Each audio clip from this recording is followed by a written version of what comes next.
నమస్కారం అమరావతి న్యూస్ కి స్వాగతం. ఈనాటి వార్తా విశేషాలు. మధ్యాహ్న భోజన పథకం ప్రారంభించి విద్యార్థులతో మాట్లాడిన లోకేష్ ప్రైవేట్ పాఠశాలలకి ధీటుగా ప్రభుత్వ పాఠశాలల్ని తీర్చిదిద్దుతామని చెప్పారు. బాగా చదువుకుంటే మంచి ఉద్యోగం వస్తుందని నారా లోకేష్ తెలిపారు. మంచి ఉద్యోగం వస్తే మీ కుటుంబాన్ని బాగు చేసుకోవచ్చు. తల్లిదండ్రులకి మంచి పేరు తీసుకుని రావడం మీ చేతుల్లోనే ఉందని లోకేష్ తెలిపారు. అంటే తల్లి ఆవేదన నేను ఆ రోజు చూశాను. అందుకే మన ప్రభుత్వం వచ్చిన తర్వాత డ్రగ్స్ వద్దు బ్రో అనే క్యాంపెయిన్ తీసుకున్నాం. ప్రత్యేక ఈగల్ టాస్క్ ఫోర్స్ పెట్టాం. డ్రగ్స్ పైన యుద్ధం చేయాలనేది మీ ప్రభుత్వం యుద్ధం చేస్తుంది. కానీ కేవలం వేదికమైన అధికారులు ప్రజాప్రతినిధులతోనే అవుతుంది. మీరందరూ దాంట్లో భాగస్వామ్యం అవ్వాలి. మీకు తెలిసిన వాళ్ళు ఎవరైనా వాడుతుంటే చెప్పాలి, మాట్లాడాలి, కౌన్సిలింగ్ చేయాలి. లేదంటే మాకు ఫోన్ చేస్తే వాళ్ళు వచ్చి పట్టుకెళ్ళి మేము చేసేది కాదు, కౌన్సిలింగ్ చేస్తాం. ఆ సైకిల్ నుంచి బయటికి తీసుకొచ్చే బాధ్యత కూడా మన ప్రభుత్వం తీసుకుంది. సినిమా గురించి అడిగితే నాకు ఆ సినిమా పేర్లు తెలియదు, కానీ మీ అందరికి బాగా తెలుసు. సినిమా చూసేదానికి థియేటర్కి వెళ్తే ఫస్ట్ వచ్చేది ఎవరండి? ఎవరు వస్తారు? గట్టిగా చెప్పండి. ముఖేష్ వస్తాడు. ముఖేష్ దగ్గుతూ ఉంటాడు. మనందరం అనుకుంటాం, అబ్బా ఈ గోల్ ఎందుకురా, తొందర దిగండి, సినిమా పెట్టండి అని, సినిమా వేయండి అని. పాపం చాలా ఇబ్బంది పడుతూ ఉంటాడు ముఖేష్. గంజాయి సేవించిన వాళ్ళు దానికన్నా ఎక్కువ ఇబ్బంది పడతారు.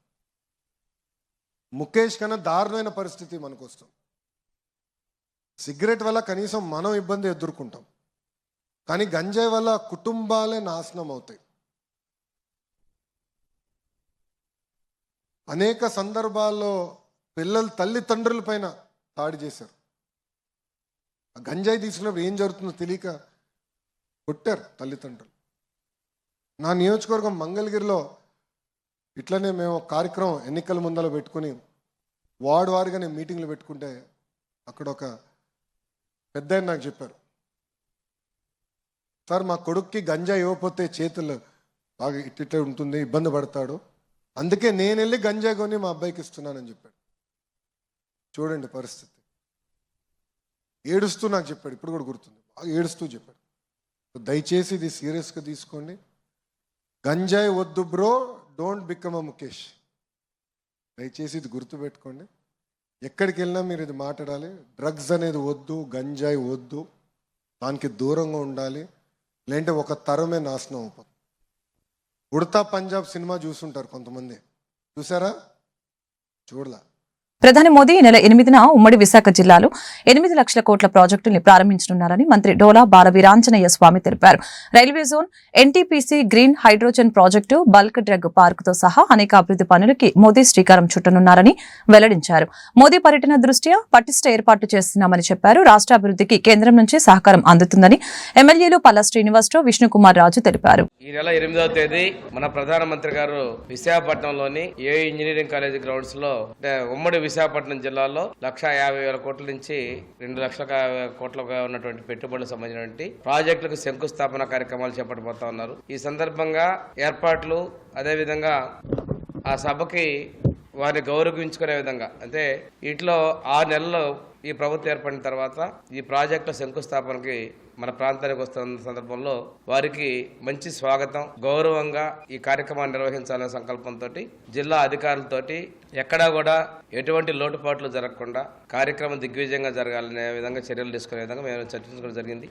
ఇది భారీగా పెట్టుబడులు ఈ రాష్ట్రానికి వస్తున్నాయి. వాటిని ప్రారంభోత్సవం చేయడానికి ప్రైమ్ మినిస్టర్ గారు వస్తున్నారనే సంగతి మీ అందరికీ తెలియజేస్తున్నాం. అలాగే ఇందాక మాట్లాడుతూ స్టీల్ ప్లాంట్ కోసం కూడా స్పష్టత వస్తుందా అని చెప్పేసి అడిగారు. స్టీల్ ప్లాంట్ కోసం మేము అధికారానికి వచ్చిన తర్వాతే 1,640 కోట్లు తీసుకురావడం జరిగింది. ఒకవేళ 1,640 కోట్లు కానీ రాకపోతే ఈ ప్లాంట్ మూతపడిపోయి ఉండేది.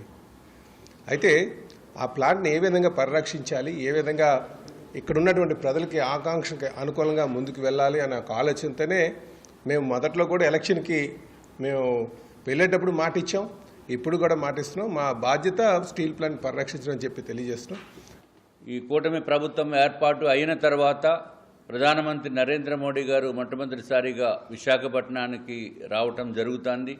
దానికి రాష్ట్ర ప్రభుత్వం తరపున మన జిల్లా ఇన్ఛార్జ్ మంత్రివర్యుల్ని, అట్లాగే మిగిలిన ప్రజాప్రతినిధుల్ని, అందరినీ కూడా సమన్వయం పరుస్తూ మంత్రి గారు ఎప్పటికప్పుడు మీటింగ్స్ పెట్టుకుని పెద్ద ఎత్తున విజయవంతం చేయడానికి పూర్తి ప్రయత్నం చేస్తున్నారు. అట్లాగే ప్రజలు కూడా ఎంతో ఉత్సాహంతో ఆకాంక్షిస్తూ ఈ ఏదైతే ఈ 8వ తారీఖున తలపెట్టిన ప్రోగ్రాంలో ముగ్గురు పెద్ద అగ్ర నాయకులు రావటం అంటే చిన్న విషయం కాదు. విద్యార్థుల్లో సృజనాత్మకతని వెలికితీయడానికి వైజ్ఞానిక ప్రదర్శనలు దోహదపడతాయని గుంటూరు జిల్లా విద్యాశాఖ అధికారి సివి రేణుక తెలిపారు. గుంటూరు పాత బస్టాండ్ సమీపంలోని ఉర్దూ బాయ్స్ స్కూల్లో శనివారం జరిగిన జిల్లా స్థాయి వైజ్ఞానిక ప్రదర్శనను డీఈఓ ప్రారంభించారు. మండల స్థాయిలో ప్రతిభ చూపిన ప్రదర్శనల్ని జిల్లా స్థాయికి ఎంపిక చేయడం జరిగిందని చెప్పారు. ప్రతిభ చూపిన వారిని రాష్ట్ర స్థాయికి పంపుతామని చెప్పారు. ఇవాళ జిల్లా స్థాయి సైన్స్ ఫెయిర్ మన గవర్నమెంట్ ఉర్దూ బాయ్స్ హై స్కూల్లో డీసీబీ హాల్లో ఉర్దూ బాయ్స్ హై స్కూల్లో జరుగుతుందండి. ఈరోజు ఒకరోజు జరుగుతుంది. దీనికి ముఖ్యంగా సైన్స్ ఫెయిర్కి సంబంధించి పాఠశాల స్థాయిలో కూడా పోటీలు నిర్వహించాము. పాఠ స్థాయిలో విన్నర్స్ని మండల స్థాయిలో కూడా పోటీలు నిర్వహించడం జరిగింది. మండల స్థాయిలో ఫస్ట్ ప్రైజ్ వచ్చిన విన్నర్స్ అందరూ ఇక్కడికి రావడం జరిగింది. ఈ రోజు జిల్లా స్థాయిలో మండల ప్రైజ్లో ఫస్ట్ ప్రైజ్ విన్నర్స్ అందరూ ఇక్కడ పార్టిసిపేట్ చేస్తారు. ముఖ్యంగా ఈ సైన్స్ ఫెయిర్లో ఇండివిజువల్ కేటగిరీ ఉందండి. అందులో ఒక స్టూడెంట్, ఒక టీచర్, గైడ్ టీచర్ పాల్గొంటారు. అలాగే గ్రూప్ ఎగ్జిబిట్ ఉంది, 2 స్టూడెంట్స్, ఒక గైడ్ టీచర్ ఉంటారు. అలాగే మనకి టీచర్ ఎగ్జిబిట్ కూడా ఉంటుంది. సో ఈ మండల స్థాయిలో విన్నర్స్ అందరూ కూడా ఈరోజు జిల్లా స్థాయిలో చేస్తున్నారు. ఈ జిల్లా స్థాయిలో ప్రథమ, ద్వితీయ స్థానాలు పొందిన వాళ్ళని మనకి మరికొద్ది రోజుల్లో రాష్ట్ర స్థాయి పోటీలు కూడా జరగబోతున్నాయి. విజయవాడ లేదా గుంటూరులో జరిగే అవకాశం ఉంది. సో అక్కడ రాష్ట్ర స్థాయిలో విన్నర్స్కి కూడా సదరన్ సైన్స్ ఫెయిర్ అనేది జరుగుతుంది, పుదుచ్చేరిలో జరుగుతుంది. చివరి వారంలో జరిగే అవకాశం ఉంది. సో దానివల్ల ఈరోజు మనకి జిల్లా స్థాయిలో నిర్వహిస్తున్నాము. పిల్లల్లో శాస్త్రీయ దృక్పథాన్ని పెంపొందించాలి, సైన్స్ పట్ల ఆసక్తిని పెంచాలనే ఉద్దేశంతో ఇది కేవలం ప్రభుత్వ యాజమాన్య పాఠశాలలకి మనం వాళ్ళ ఈ సైన్స్ ఫెయిర్ చేయడం. రాష్ట్ర ప్రభుత్వం ప్రతిష్టాత్మకంగా కళాశాల విద్యార్థుల కోసం చేపట్టిన డొక్కా సీతమ్మ మధ్యాహ్న భోజనం ప్రారంభోత్సవ కార్యక్రమం శనివారం గుంటూరు విమెన్స్ కాలేజ్ లో జరిగింది. జిల్లా కలెక్టర్ నాగలక్ష్మి అతిథిగా హాజరై మధ్యాహ్న భోజనాన్ని ప్రారంభించారు. విద్యార్థులు ప్రభుత్వం అందిస్తున్న సంక్షేమ పథకాలను సద్వినియోగపరుచుకోవాలని, ఉజ్వలమైన భవిష్యత్తుకి బాటలు వేసుకోవాలని సూచించారు. ఎమ్మెల్యే నజీర్ అహ్మద్ ఈ కార్యక్రమంలో పాల్గొన్నారు.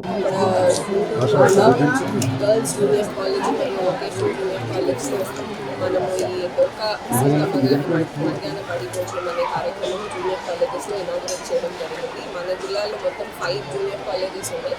ఈ 5 జూనియర్ కాలేజెస్లో first year, second year together almost 1500 students చదువుతున్నారు. మనం ఈ లాస్ట్ 1 వీక్ 10 డేస్ నుంచి కూడా ఈ స్కీమ్ ప్రిపరేషన్లో భాగంగా మనకి జిల్లాలో ఉన్న 5 కాలేజెస్లో 3 కాలేజెస్ సెంట్రలైజ్డ్ కిచెన్ అక్షయ పాత్ర ద్వారా టైఅప్ చేయడం జరిగింది. రిమైనింగ్ 2 కాలేజెస్లో మనకు ఉన్న స్కూల్ ఆన్బోర్డ్ ఉంది కాబట్టి మిడ్ డే మీల్ ఏజెన్సీ ద్వారా టైఅప్ చేయడం జరిగింది. ప్లస్ లోకల్గా కుకింగ్ చేయాల్సిన వాటికి యుటెన్సిల్స్ కానీ అన్నీ కూడా హైర్ చేయడము, తర్వాత పిల్లలకి ప్లేట్స్, గ్లాసెస్ అన్నీ కూడా తీసుకొని డిస్ట్రిబ్యూట్ చేయడము, తర్వాత స్కూల్లో ఈ కుకింగ్ కార్యక్రమానికి కానీ, తర్వాత క్లీనింగ్ కార్యక్రమానికి కానీ కుక్కమ్ హెల్ప్, తర్వాత ఆయాస్ని కూడా ప్రిన్సిపల్స్ ద్వారా అపాయింట్ చేయడము, ఇలాంటి అన్ని కార్యక్రమాలు కూడా చేసి వాళ్ళ సక్సెస్ఫుల్గా అన్ని చోట్ల కూడా స్టార్ట్ చేయడం జరిగింది. మనకి రాష్ట్ర ప్రభుత్వము స్టూడెంట్స్, జూనియర్ కాలేజ్లో ఉన్న స్టూడెంట్స్ నాట్ జస్ట్ అంటే ఎడ్యుకేషన్, లెర్నింగ్ అవుట్కమ్స్ వరకే కాకుండా ఇట్లా హెల్త్ అండ్ న్యూట్రిషన్ మీద కూడా ఫోకస్ చేసి ఈ కార్యక్రమము, తర్వాత ఎన్సీడీ, సేఫ్టీ స్క్రీనింగ్ ఇట్లాంటి వేరియస్ ప్రోగ్రామ్స్ చేస్తున్నారు. అండ్ లెర్నింగ్ అవుట్కమ్స్ పరంగా చూస్తే కూడా మనం ఎలా అయితే స్కూల్స్కి మొన్న మెగా పీటీఎం 6 నెలల్లోనే చెప్పినటువంటి వాగ్దానాలతో పాటు ప్రజా సంక్షేమం కోసం, విద్యార్థుల సంక్షేమం కోసం మరీ ముఖ్యమైనటువంటి ఇంకో కార్యక్రమాన్ని ఈ ప్రభుత్వం తీసుకోవడం జరిగింది. ముఖ్యంగా ఇంటర్మీడియట్ ఎడ్యుకేషన్లో ఉన్నటువంటి విద్యార్థులకు, రాష్ట్ర వ్యాప్తంగా ఉన్నటువంటి 150,000 మంది విద్యార్థులకు ఉపయోగపడేటువంటి విధంగా 475 కాలేజీల్లో దాదాపు 8 కోట్లు ఈ ఆర్థిక సంవత్సరానికి, ఈ అకాడమిక్ ఇయర్కి 8 crores, అలాగే రాబోయేటువంటి అకాడమిక్ ఇయర్కి 24 కోట్ల రూపాయలు ఖర్చు పెడుతూ ఇంటర్మీడియట్ ఎడ్యుకేషన్లో ఉన్నటువంటి విద్యార్థులందరూ కూడా మధ్యాహ్న భోజన పథకాన్ని పెట్టడం జరిగింది. గుంటూరు నగరంలో గౌరవ కలెక్టర్ గారు అలాగే అధికారులందరితో కలిసి ఈ కార్యక్రమాన్ని ఈరోజు ఉమెన్స్ కాలేజ్లో ప్రారంభించుకోవడం జరుగుతూ ఉంది. గత ప్రభుత్వం 2014-19లో పెట్టినటువంటి పథకాన్ని గత ప్రభుత్వం విద్యా వ్యాప్తి కోసం, విద్య మీద ఎక్కడ శ్రద్ధ లేకుండా ఆ కార్యక్రమాన్ని పూర్తిగా తీసివేసినటువంటి పరిస్థితులు. ఈరోజు ముఖ్యంగా ప్రతి ఒక్క విద్యార్థి చదువుకోవాలి, వారి భవిష్యత్తు బాగుండాలన్న ఆలోచనతో ఎన్ని కష్టాలున్నా కూడా ప్రభుత్వం చెప్పినటువంటి మాట ప్రకారం ఈ కార్యక్రమాన్ని తీసుకొని 1,75,000 మంది పిల్లలకు అవసరమైనటువంటి పౌష్టికాహారం, గుడ్డు, చిక్కీ, అలాగే రాగి జావతో పాటు అన్ని కూడా అందించడం జరుగుతూ ఉంది. కేవలం భోజన వసతులే కాకుండా మౌలిక వసతుల్లో కూడా శ్రద్ధ తీసుకొని కాలేజీల మరమ్మతుల దగ్గర నుంచి అభివృద్ధి చేసేటువంటి కార్యక్రమంతో పాటు అకాడమిక్ గైడెన్స్ ఇచ్చేటువంటి కార్యక్రమాన్ని కూడా నూతనంగా విద్యాశాఖ మంత్రిగా ఉన్నటువంటి నారా లోకేష్ గారు వివిధ స్థాయిల్లో పనిచేస్తున్నటువంటి పరిస్థితులు కనిపిస్తూ ఉన్నాయి. విద్యార్థులకు మానిటరింగ్ చేసేటువంటి కార్యక్రమంతో పాటు మెంటర్లను పెట్టి వాళ్ళకు అవసరమైనటువంటి కెరియర్ గైడెన్స్ చేసేటువంటి కార్యక్రమం, అలాగే వివిధ పెద్ద అంతర్జాతీయ జాతీయ సంస్థల ద్వారా వాళ్ళ దగ్గర నుంచి ఫీడ్బ్యాక్ తీసుకొని ఎవరికైతే విద్యార్థులు రాబోయేటువంటి అవసరాలను గుర్తించి వాళ్ళందరూ కూడా స్కిల్ ఎన్హాన్స్మెంట్ చేసేటువంటి కార్యక్రమాన్ని కూడా ఈ ప్రభుత్వం ఇంటర్మీడియట్ ఎడ్యుకేషన్లో పెట్టుకోవడం జరుగుతూ ఉంది. తప్పకుండా రాష్ట్రంలో ఉన్నటువంటి ప్రతి విద్యార్థికి కూడా ఉపయోగపడేటువంటి కార్యక్రమాలు చేస్తూ ఈ రాష్ట్రంలో ఉన్నటువంటి ప్రతి ఒక్క విద్యార్థికి కూడా ఉంచలైనటువంటి భవిష్యత్తు కల్పించేటువంటి క్రమంలో కూటమి ప్రభుత్వం ముఖ్యంగా గుంటూరులోని శ్రీనివాసరావుపేటను ఆదర్శవంతమైన ప్రాంతంగా తీర్చిదిద్దుతామని గుంటూరు పశ్చిమ ఎమ్మెల్యే గల్లా మాధవి పేర్కొన్నారు. ఈ మేరకు 22వ డివిజన్ శ్రీనివాసరావుపేట, వేణుగోపాలపురం 20వ డివిజన్ నంబూరు సుబాని కాలనీలో శనివారం పలు అభివృద్ధి పనులకి శంకుస్థాపన కార్యక్రమాలు జరిగాయి. మొత్తం 30 లక్షల వ్యయంతో నిర్మించనున్న సీసీ డ్రైన్లకి ఎమ్మెల్యే ముఖ్య అతిథిగా హాజరై ప్రారంభించారు. సుదీర్ఘ కాలం నుంచి శ్రీనివాసరావుపేట పరిసర ప్రాంత వాసులు కనీస మౌలిక సదుపాయాలు లేక ఇబ్బందులు పడుతున్నారని ఈ సందర్భంగా ఎమ్మెల్యే తెలియజేశారు. ఎన్డీఏ కూటమి ప్రభుత్వం అధికారంలోకి వచ్చిన తర్వాత డ్రైన్లు, రహదారులు వంటి మౌలిక సదుపాయాల కల్పనకు అధిక ప్రాధాన్యత ఇస్తుందని సందర్భంగా తెలియజేశారు. ప్రధానంగా వర్షాకాలంలో డ్రైన్లు పొంగి ప్రజలు ఇబ్బందులు పడుతున్నారని అన్నారు. ప్రజలు ఆశించిన విధంగా ఎన్డీఏ కూటమి పరిపాలన సాగుతుందని ఎమ్మెల్యే గల్లా మాధవి స్పష్టం చేశారు. నమస్కారం అండి. ఈరోజు శ్రీనివాసరావుపేటలో అలాగే వేణుగోపాలపురం రోడ్లో సీసీ డ్రైన్లు, సీసీ రోడ్లు వేసుకోవడం జరుగుతుంది. శ్రీనివాసపురంలో అయితే 6వ లైన్లో డ్రైన్స్ని లిఫ్టింగ్ చేయడం జరుగుతుంది. ఓవరాల్గా 30 లక్షల రూపాయల వర్క్ ఈరోజు ఇక్కడ జరగబోతా ఉంది. అదేవిధంగా 20వ డివిజన్లో 10 లక్షల రూపాయల వర్క్ కల్వర్ట్ ఒకటి వేయబోతా ఉన్నాము. సో ఈరోజు అభివృద్ధి కార్యక్రమాలు ఇవి జరుగుతూ ఉన్నాయి. ప్రజలందరూ ఎప్పటి నుంచో ఈ యొక్క డ్రైన్స్తో చాలా అసౌకర్యంగా ఫీల్ అవుతూ ఉన్నారు. మీరు చూస్తే చాలా దారుణంగా ఉన్నాయి డ్రైన్స్. ఒకసారి ఇక్కడ మనం వార్డు విజిట్కి వచ్చినప్పుడు చూడడం జరిగింది. అప్పుడే ఎస్టిమేషన్స్ వేయించి వీటి వర్క్ చాలా ఫాస్ట్గా జరగాలి అని చెప్పి కోరడం జరిగింది. ఈరోజు ఆ వర్క్ని పురస్కరించుకొని కొబ్బరికాయ కొట్టడం జరిగిందండి. తొందరలోనే ఈ రోడ్స్ అని డ్రైన్స్ అదేవిధంగా కల్వర్టు ప్రజలకు సౌకర్యార్థం అందుబాటులోకి తీసుకొస్తామని చెప్పి సిబ్బంది చెప్పడం జరిగింది. ఆంధ్రప్రదేశ్ వ్యవసాయ కార్మిక సంఘం గుంటూరు జిల్లా సమితి సంఘం కార్యాలయంలో విలేకరుల సమావేశం నిర్వహించడం జరిగింది. సమావేశానికి ముఖ్య అతిథిగా వ్యవసాయ కార్మిక సంఘం జిల్లా ప్రధాన కార్యదర్శి కాబోతు ఈశ్వరరావు మాట్లాడారు. 10వ తేదీన మండల తహసీల్దార్ కార్యాలయం వద్ద జరిగే సభను జయప్రదం చేయాలని పిలుపునిచ్చారు. గ్రామాల్లో ఇళ్ల స్థలం లేని నిరుపేదలకి 3 సెంట్లు ఇళ్ల స్థలం ఇవ్వాలని, పట్టణాల్లో ఇళ్ల స్థలాన్ని రాష్ట్ర ప్రభుత్వం మంజూరు చేయాలని ఈ సందర్భంగా డిమాండ్ చేయడం జరిగింది. ఇచ్చిన హామీని తక్షణమే అమలు చేయాలని కోరారు. సూపర్ 6 పథకాలని అమలు జరిపి న్యాయం చేయాలని, తల్లికి వందనం విద్యార్థులకి అభివృద్ధికి అందించాలని తెలిపారు. పేదలకు స్థలాలతో పాటు ఉచితంగా 5 లక్షల రూపాయలను మంజూరు చేయాలని వ్యవసాయ కార్మిక సంఘం తరపున రాష్ట్ర ప్రభుత్వాన్ని డిమాండ్ చేస్తున్నట్లు తెలిపారు. వ్యవసాయ కార్మిక సంఘం జిల్లా అధ్యక్షులు తన్నీరు ప్రభుదాసు, గుర్రంకొండ సత్యానందం, షేక్ గౌసు, యాతం కోటేశ్వరి, మరియాబాబు తదితరులు పాల్గొన్నారు. మీడియా మిత్రులందరికీ నమస్కారం. ఈ నెల 10వ తేదీన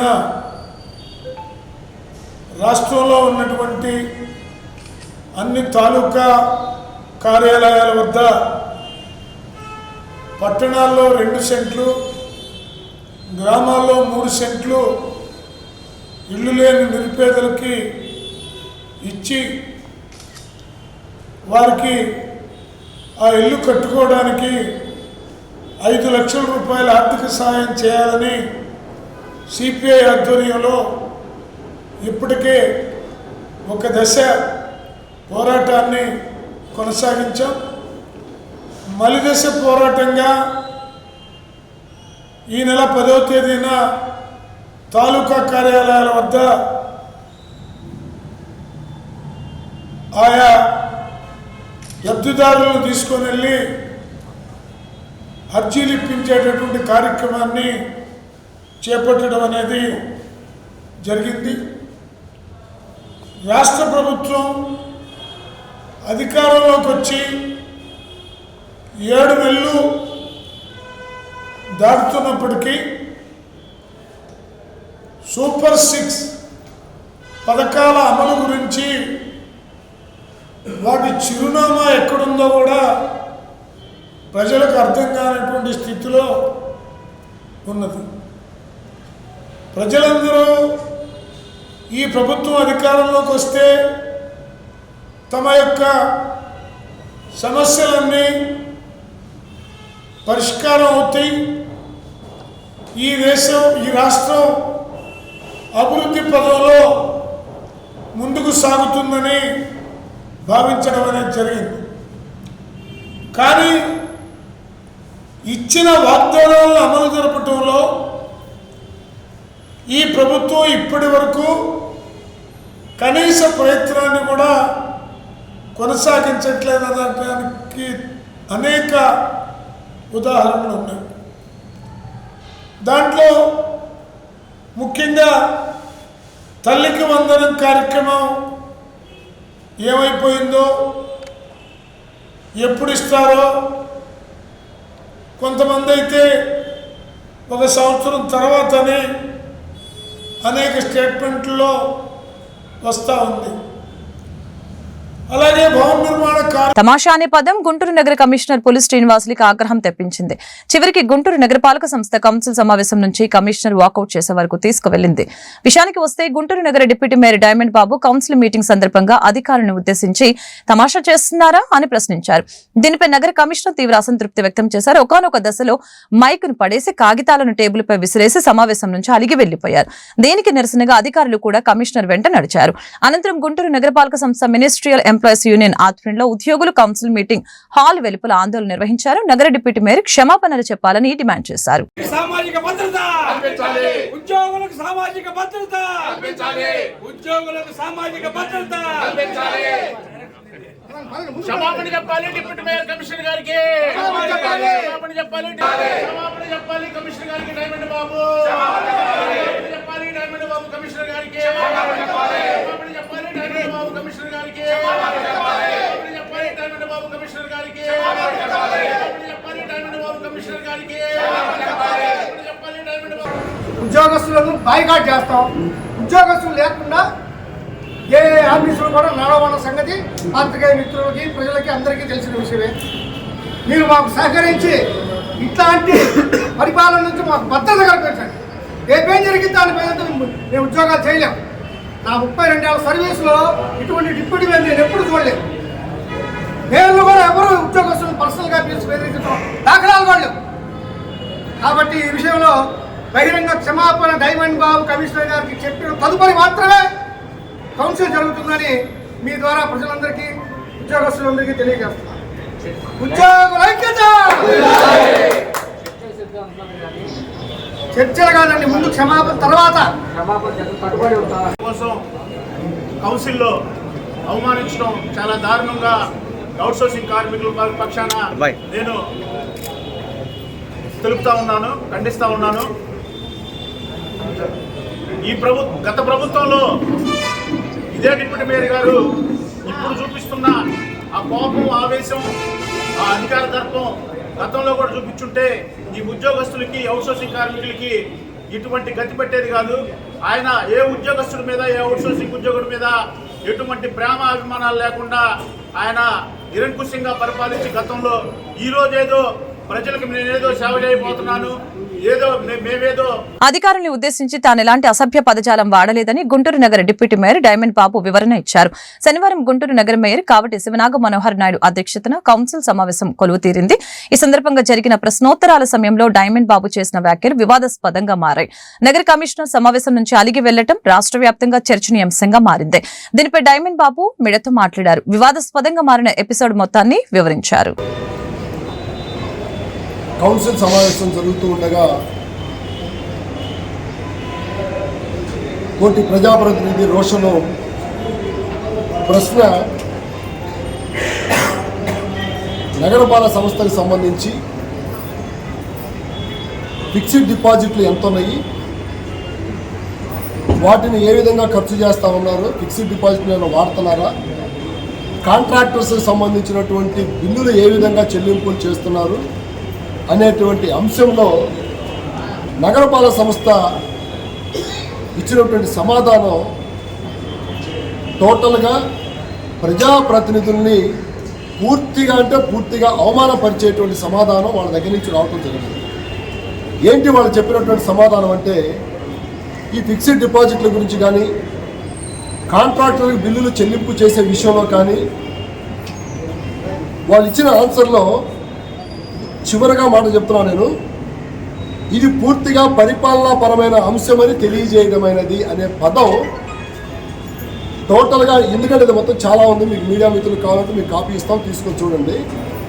ఆ చివరిలో ఎలా చెప్పారంటే దాన్ని, మీకు అసలు సంబంధం లేని అంశం అది, మీకు చెప్పాల్సిన పని లేదు, మీకు చెప్పాల్సిన అవసరం అంతకంటే లేదు, దీనిని అసలు మీరు అడగకూడదు, ఇది పూర్తిగా పరిపాలనాపరమైనటువంటి అంశం అని తెలియజేయడం అనే పదం అధికారులు, పబ్లిక్ సర్వెంట్స్, ప్రజాప్రతినిధులు అందరూ కూడా పబ్లిక్ రిప్రజెంటేటివ్స్, మేము ప్రజాప్రతినిధులుగా ప్రజల తరపున ఈ గుంటూరు నగరపాలక సంస్థలో ప్రజలు కట్టేటువంటి ట్యాక్సులు కానివ్వండి, ఇతరత్ర వచ్చే ఆదాయాలన్నిటికీ కూడా ప్రజలకి ఏ విధమైనటువంటి సదుపాయాలు అందుతూ ఉన్నాయి, ప్రజలకు ఏ విధమైనటువంటి మెరుగైనటువంటి సౌకర్యాలు కల్పిస్తూ ఉన్నారు అనే అంశాల్లో ప్రతి విషయాన్ని కూడా ప్రజాప్రతినిధులు మాట్లాడటానికి ఈ కౌన్సిల్ సమావేశం ఉంది.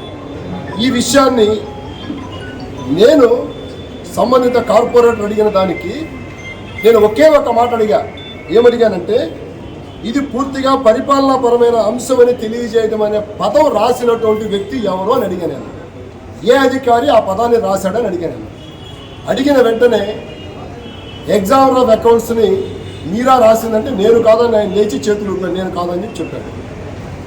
ఒక 2 నిమిషాలకి కమిషనర్ గారు మైక్ తీసుకొని ఈ రాసిన ప్రతి అంశానికి హెడ్ ఆఫ్ ది సిస్టంలో ఎవరైతే హెడ్ ఆఫ్ ది హౌసెస్ రాస్తారో, టౌన్ ప్లానింగ్ కావచ్చు, రెవెన్యూ కావచ్చు, ఎవరైనా కావచ్చు, హెచ్ఓడిస్ ఎవరు రాసినా సరే దానికి పూర్తి బాధ్యత నాదే అని చెప్పి చెప్పడం జరిగింది. ఆ చెప్పేదానికి ముందు నేను 2-3 సార్లు ఇది రాసిన అధికారి ఎవరు అంటే ఎవరి దగ్గర నుంచి సమాధానం రాలేదు. రానప్పుడు నేను మాట్లాడిన భాష ఏంటంటే, మీరు ఇక్కడ 57 మంది కార్పొరేటర్లు ఉన్నారు, ప్రజాప్రతినిధులు ఉన్నారు, 11 లక్షల మంది ప్రజలు ఉన్నారు, ప్రజలకు సంబంధించినటువంటి అంశాలను మాట్లాడే ప్రజాప్రతినిధులు ఇక్కడ కూర్చొని ఉండగా మీరు ఇది పూర్తిగా పరిపాలనాపరమైన అంశమని తెలియజేయటం అనేది అంటే ఏమైనా తమాషాగా ఉందా అని అడిగాను నేను. ఈ తమాషాగా ఉందనే పదం కమిషనర్ గారు లేచి తమాషాగా ఉందనే పదం మీరు వాడకూడదని చెప్పాడు. నేను దానికి ఏం చెప్పానంటే, నేను చాలాసార్లు పదే ఇది రాసింది ఎవరు అని అడుగుతున్నప్పుడు దానికి ఆన్సర్ రానప్పుడు తమాషాగా ఉందనే పదం వాడటంలో తప్పేంటని అడిగాను. ఈ తమాషాగా ఉందనే పదం కొన్ని లక్షల సార్లు, కోట్ల సార్లు చంద్రబాబు నాయుడు గారు వాడి ఉంటారు. ఈ తమాషా అనే పదంలో ఏ ఒక్క వ్యక్తిని ఉద్దేశించింది కాదు. తమాషాగా ఉందంటే 57 మంది ప్రజాప్రతినిధులు ఇక్కడ ఉన్నారు, వీళ్ళందరినీ అవమానపరిచే విధమైనటువంటి పదం వాడారు, మాకు ఉండాల్సిన గౌరవేనా ఇది అనే ఉద్దేశంతోనే తమాషాగా ఉందని అడిగితే దానికి కమిషనర్ గారు లేచి మైక్ తీసుకొని ఇసిరి కొట్టేసేసి, పేపర్లు ఇసిరి కొట్టేసేసి, ఏది పడితే అది మాట్లాడుకుంటా, ఇసురుకుంటా, కసురుకుంటా, ఎందుకు లేచాడో తెలియదు, ఎందుకు మైక్ ఇసిరి కొట్టాడో తెలియదు, అక్కడ ఏం అసందర్భం ఉందో తెలియదు. తమాషాగా ఉందనే పదము మీకు నచ్చనప్పుడు దాని మీద చర్చకు నేను సిద్ధంగా ఉన్నాను. నేను వాడినటువంటి పదం ఏదైనా తప్పు ఉంటే మీరు ఖచ్చితంగా ప్రూవ్ చేయొచ్చు. మేము మాట్లాడుతున్న పదాన్ని ఒక సింగిల్ వర్డ్ ఇలాగా చెప్పుకుంటా పోతే ఇది ఒకటే వాళ్ళకి బాధ కలిగిందిగా కనపడుతుంది. ఎందుకంటే ఇది పూర్తిగా ప్రజాప్రతినిధులను విస్మరించేటువంటి పదం కాబట్టి క్వశ్చన్ చేశాం మేము. ఇలా చెప్పుకుంటా పోతే నగరపాలక సంస్థ అధికారులు కొన్ని 100 సార్లు, కొన్ని 1000 సార్లు ప్రజాప్రతినిధులను అవమానపరిచినటువంటి సందర్భాలు కొన్ని 100 సార్లు, 1000 సార్లు ఇదే కౌన్సిల్లో. అయినా కూడా మేము ప్రజాప్రతినిధులు అందరం కూడా దిగమింగుకొని ప్రజా ప్రయోజనాలను దృష్టిలో పెట్టుకొని మేమందరం కూడా సర్దుకుపోతూ ఈ దశకు వస్తే ఇవాళ మమ్మల్ని అవమానపరిచేటువంటి పదాలు వాడితే ఆ పదాన్ని మేము ప్రశ్నిస్తే ప్రజల తరపున ప్రశ్నిస్తే అది తప్పు అని చెప్పి మాట్లాడేసేసి మైక్ ఇసురు కొట్టేసేసి పేపర్లు తులుపుకుంటే. ఈ వార్తలు ఇంతటితో సమాప్తం. మరొక బులెటిన్లో మళ్ళీ కలుద్దాం. నమస్కారం.